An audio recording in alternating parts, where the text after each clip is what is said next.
Folks, the Raptors and Spurs take a back seat right now to a story that has been developing over the course of the last 30 to 60 minutes. We are all finding out at the same time that many of you are. The news that came around 1 o'clock Eastern today, a helicopter crash in Southern California with 5 people on board. And according to multiple reports, ESPN, CNN, and many others, Kobe Bryant, one of the 5 who has died in that helicopter crash in California. And Sherm, we're going to talk exclusively about Kobe Bryant on our pregame show today.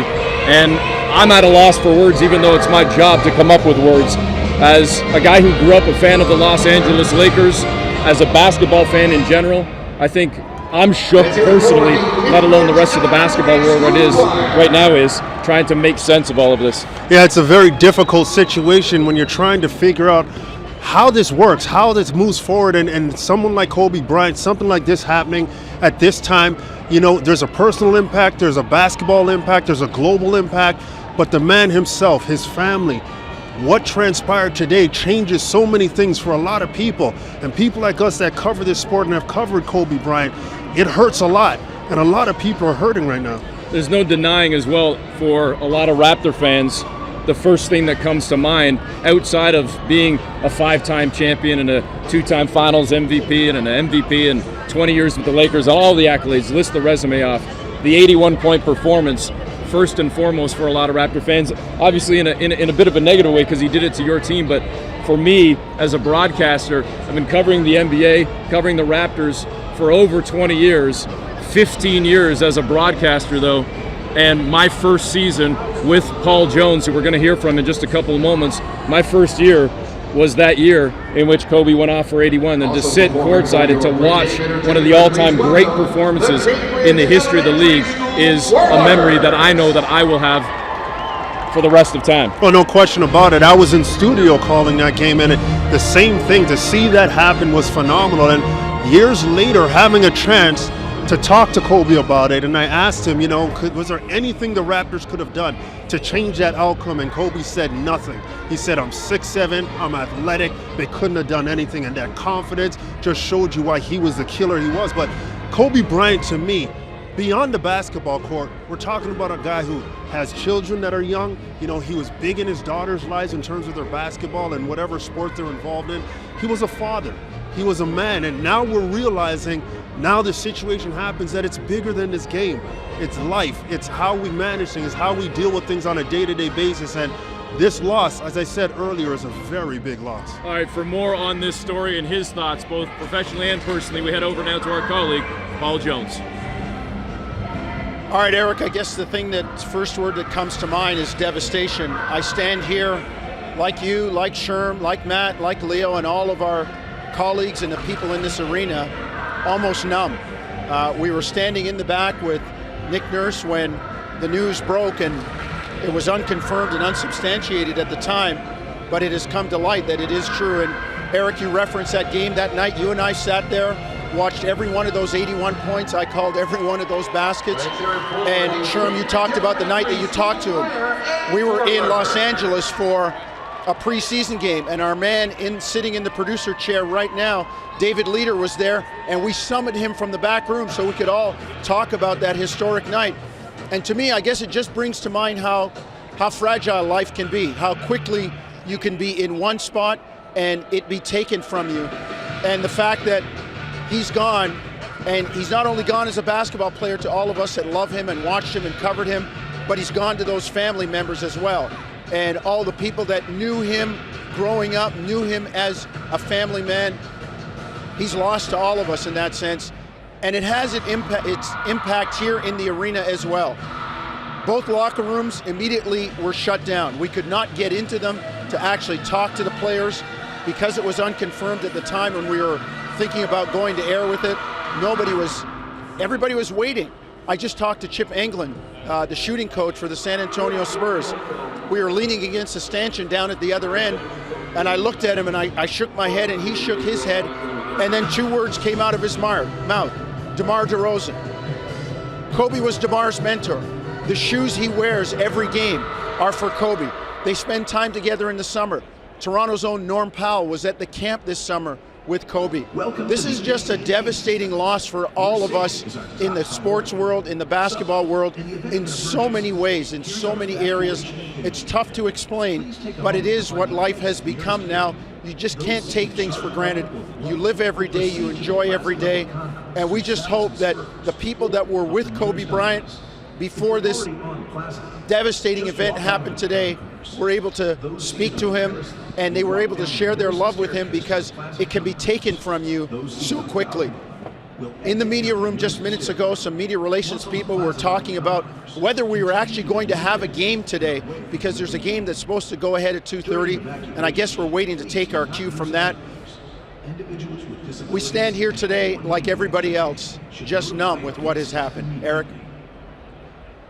Thanks very much, Jonesy. And Sherm, as I said off the top, and Jonesy put it so well as well, again, we're finding out details as all of you are right now, so we're going through this with all of the Raptor fans, all of the NBA fans, sports fans, as it happens in real time. When you think about how poetic, how prophetic some of these words are as well, when you look back to just last night now as well, Sherm, LeBron James on the floor with the Lakers playing against the Philadelphia 76ers. He passes Kobe Bryant for third on the NBA's all-time scoring list. And Kobe Bryant, the last tweet that he sent out, continuing to move the game forward, King James. Much respect to my brother. And obviously the hashtag with the scoring total, with now LeBron again passing Kobe for third on the all-time list. Those, in a sense, the last words, at least publicly via Twitter, from Kobe Bryant. Yeah, and it's one of those things where it was a great moment. Kobe Bryant showed respect to LeBron James, who's passing his unbelievable accomplishment. And LeBron James, obviously going to be one of the greatest players to ever play this game when it's all said and done. But a guy like Kobe understands what it takes to get to that level. Greatness respects greatness, and Kobe Bryant had no problem looking at guys who came up after him and saying, "You're great, you deserve to be recognized." And that's the kind of respect and admiration and the way that Kobe approaches the game of basketball. If you're going to do it, you're going to work hard, you're going to bring it every night, I'm going to respect you. And that's something that is a life lesson beyond the basketball court.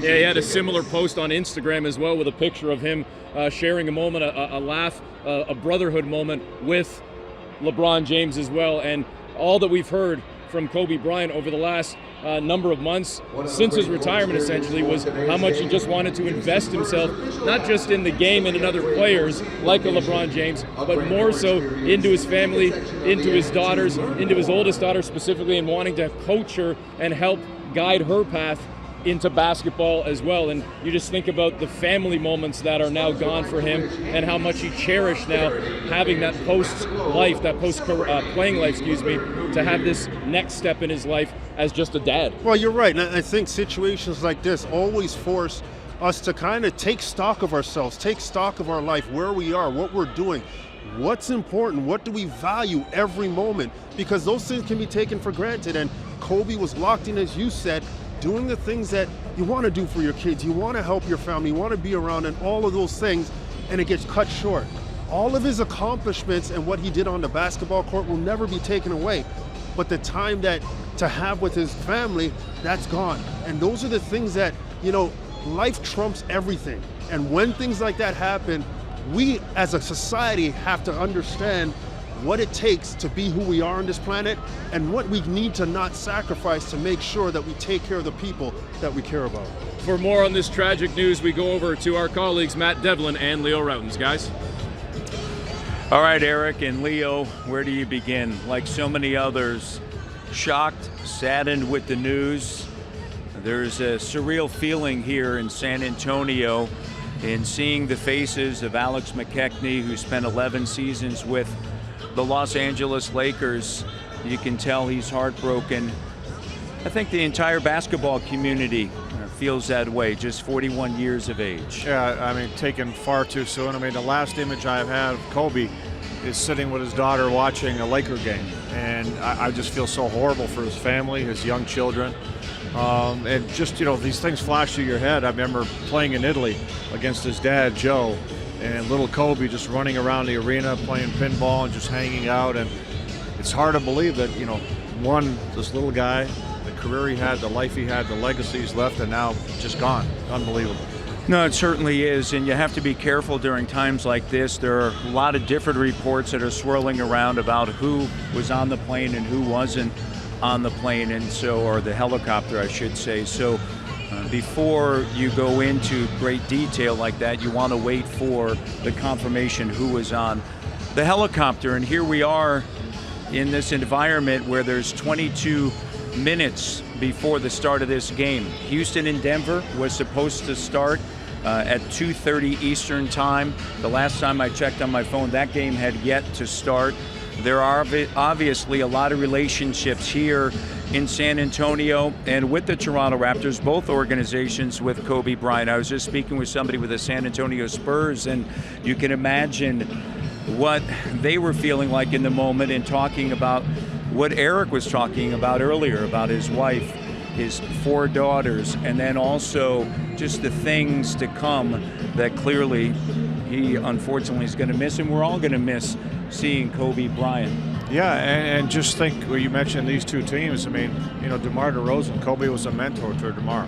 And how many guys has Kobe worked, you know, in the summer now, taking guys and helping guys? I mean, he's had an impact. You talked to LeBron last night after passing Kobe, ironically. He talked about Kobe's impact and the impression that he had on his life and his career. So you're going to hear that more and more. I mean, Kobe was one of those generational players coming out of high school, Lower Merion, Pennsylvania. Just an incredible life, an incredible legacy. And as you, Matt, it's hard to believe we're talking about this right now. You said it's surreal. It doesn't seem, it's hard for me to actually say these things. It's hard to believe it's happening. Both number 8 as well as number 24 retired by the Los Angeles Lakers. Brent Barry, who's an executive with the San Antonio Spurs, you can see. I was speaking with Brent earlier, just devastated with the news. He and I were talking, and he has a home in Los Angeles, spends a lot of time there, and just as he said, you know, bringing my kids into the locker room to talk to Kobe, and just how gracious he was with his time in those situations. Oh yeah, I've been in those same situations with my kids where they say, hey Kobe, talk a little Italian with me. Love to speak Italian, obviously, and you know, he'd meet your kids, shake hands. He was always that type of guy, and again, I just feel so bad when you know, I don't know his immediate family, but you know, the visions of the time they're spending together. And wasn't this what it's all about, right? You retire, you've made this incredible life for yourself and your family, and now you enjoy your family. You're coaching your kids' team, you're with your daughters, you're bringing them to games, and you're helping a lot of young players around the league outside of your family. So living the life that you work for and you want, and making an impact, and gone too soon. 41 years of age, as we send it back to Eric Smith. All right, thanks very much, Matt. And again, we're still awaiting the tip-off of the Raptors and Spurs, assuming things go as planned. The players back in the locker rooms right now. They are scheduled to take to the floor shortly, but we will continue to talk about the life and career of Kobe Bryant when we continue from San Antonio. Kobe Bryant passing away in a helicopter crash earlier today in California at the age of 41.